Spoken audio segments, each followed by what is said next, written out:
Sometimes it can be very difficult to make sense of the markets, but today is not one of those days. Everything happened just as I expected. Let's explore.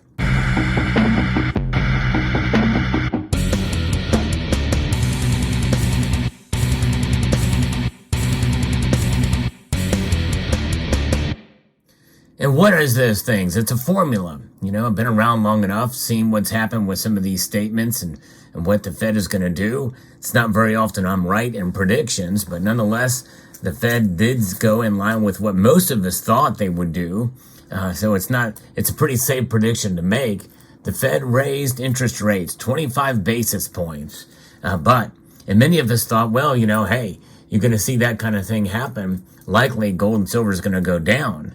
But alas, that did not happen today. And the reason is very predictable because of what Jerome Powell said during his press conference. So let's talk about it. And while we're at it, we might as well explore.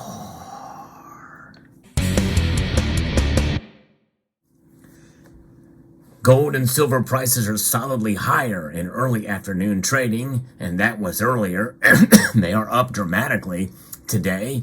Gold is up 1.5%, about $30 rise. It's about $30 away, by the way, from $2,000 an ounce again. It did get there not that long ago.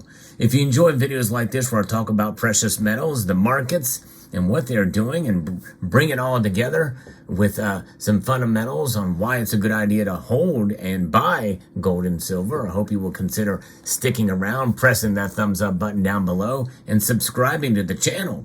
Silver, by the way, is 1 cent shy from $23. It did hit $23 earlier.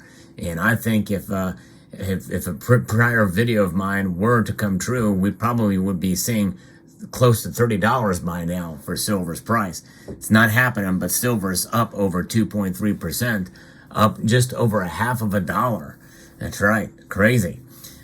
So this is the immediate aftermath to the rate increase, which was mostly in line with market expectations.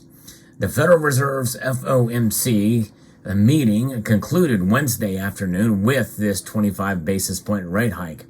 The FOMC statement said one more rate hike this year is probable and that the current banking crisis will likely have a negative impact on the U.S. economy. And that is what moved gold and silver up higher than we expected. Statements like that and the press conference as well are things that move the markets. It's the words that they say. It's not even necessarily the actions that they take, but it's expectations or the reaction to the words that they say. This statement dropped its wording referring to ongoing increases in interest rates. That's right, which the marketplace is initially deeming are leaning less hawkish than before on U.S. monetary policy. So traders are the press conference they say basically holds to the same, and then we also have to wait and see what the Bank of England is going to say and what they're going to do. And remember, it wasn't that long ago when the European Central Bank raised rates 0.5 percentage point, 50 basis points they did, but we did not do that. But they did that before the contagion spread with the banking crisis there in Europe. So we'll be very interested to see what the English do, and it'll be very interesting to see what the European Central Banks does with the euro and with their interest rates the next time around. But the bets are that there will be one more rate hike coming up before the end of the year. And so we'll see. The U.S. and European bank turmoil was still a dark cloud hanging over the marketplace and curtailing risk appetite. That's according to Craig Erlam of Oanda. It very much feels like we are just taking it one day at a time. Every day that passes without drama is one closer to the point at which we can put the mini banking crisis behind us. But it's still early days and investors are all too aware of that, which is why we are seeing a tentative recovery at this point. And keep in mind, too, that it was months before, between the banking crisis 2007, 2008, which is why it kind of spanned 2 years. So very well, we could see other things happen too. But anyways, so there's another article on Kitco that talks a little bit about this as well too. That the central bank's move to increase the federal funds rate between 4.75% and 5% caps a highly unstable period for bond market and interest rates. Fixed income markets have been extremely volatile in the last few weeks, with a sharp drop in bond yields as investors reacted to the collapse of Silicon Valley Bank in California and Signature Bank in New York. And then we have Credit Suisse in Switzerland as well too. So all those things are kind of weighing. The U.S. banking system is sound and resilient. Recent developments are likely to result in tighter credit conditions for households and businesses and to weigh on economic activity, hiring, and inflation. The extent of these effects is uncertain, which is what the committee remains highly attentive to inflation risk from that statement. Although the Federal Reserve said it is not done raising interest rates just yet, the latest economic projections, also known as the dot plot, indicate that the central bank is nearly finished. The updated projections show the central bank expects interest rates to peak at 5.1% this year, unchanged from December's forecast of 5.1%. The gold market is seeing some solid buying momentum in reaction to the Federal Reserve's monetary policy decision. And we also have Ole Hansen, who's the head of commodity strategy at Saxo Bank, describes the Fed moves as a dovish hike, which is kind of interesting. Usually when you think of hikes for interest rates, it's a hawkish activity. But in this case, they're tampering it a bit, and it is a dovish hike because they're signaling that they're going to pause. By the way, they're not going to pivot. They're all going to pause is what they're saying. And some analysts have said that although the Federal Reserve continues to tighten its monetary policy, the gold market is focused on a growing recession threat due to aggressive tightening cycle. The U.S. Central Bank only has a slightly adjusted other economic forecast, seeing slightly weaker growth this year and higher inflation this year.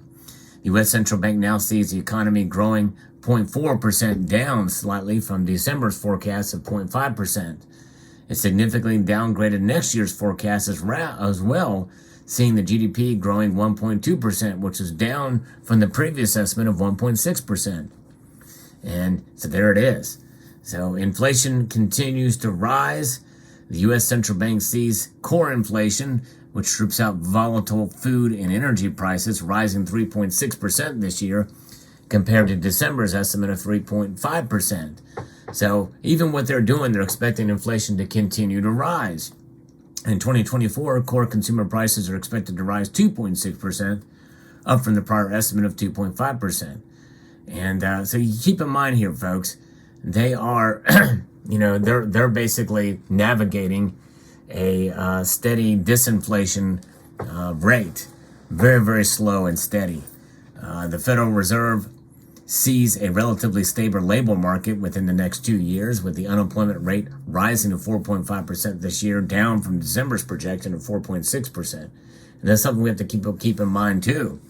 Jerome Powell was pounded on in the Senate about employment, and saying that we're sacrificing jobs to save the economy and inflation. It is a tight spot that he's in for sure, but in my view, this should have been done a lot sooner as we came out of the pandemic.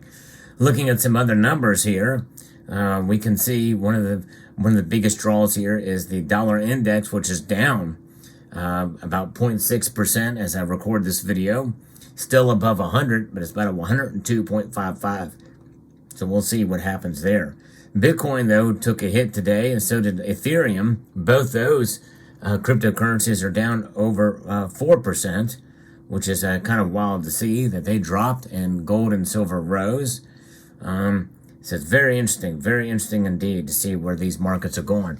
But there's your news of what's happening there. Now, these fluctuations and moves in precious metal prices, they are reacting to statements from the FOMC that one more rate hike is coming and that a pause will be on its way this year. If a pause were to happen now, these metal prices would have probably exploded likely today. That did not happen as most people expected. But so when it does happen, part of the activity we're seeing today is that baking in process. So if they do get to the point where they raise rates one more time this year, it's going to be probably the next meeting, likely is when they'll do it, and then pause again, and then stay there for the rest of the year. And that being the case, we may not see prices really climb as steadily. In fact, we may see a normalization and a kind of gauge and garner what they're going to do. And unless something big breaks, likely we won't see gold and silver prices rise a whole lot more from where they are now. It just depends on a couple of different factors. But because again, another rate hike is coming, which is going to put pressure on gold and silver. So timing your buys is going to be kind of difficult during this process, because I think we're going to still see a volatile market, and people are still nervous about the banks. If no new news comes from these banks, then things may settle a bit, and we may see gold and silver start to pull back and correct from where the numbers are now, which means it's going to be another steady climb back up again during the next statement that they make, that may indicate that the next meeting they have is when the pause will occur. We'll see. It's very interesting indeed. Nonetheless, there's where we are at right now with the metals markets. In the end, it's about holding on and holding fast and being patient through these times. So good friend Richard Metcalf says here, a lot of times gold and silver really don't break out until the tail end of a crisis. And really, we are at the beginning of it here, as far as the banking system is concerned. And inflation is, we're kind of over the hurdle, so to speak, but it's going to be a long, grinding road with inflation. And so this is why holding gold and silver is good, because we're never going to get back to the prices we were at before this all started, obviously, unless we have deflation. And that's a long trek backwards in a deflationary cycle, which most people are not predicting here at this point. Nonetheless, one thing I know for sure, that the ounces that I bought before all this started and the ounces that I buy after, no matter what, they're going to remain ounces. You know, you measure your wealth in ounces in this case, not dollars. And that's really the bottom line here. Let me know what your thoughts are in the comment section below. We'd like to extend a multitude of gratitude to you all for taking the time to watch, and to encourage you to please rate, share, comment, and subscribe.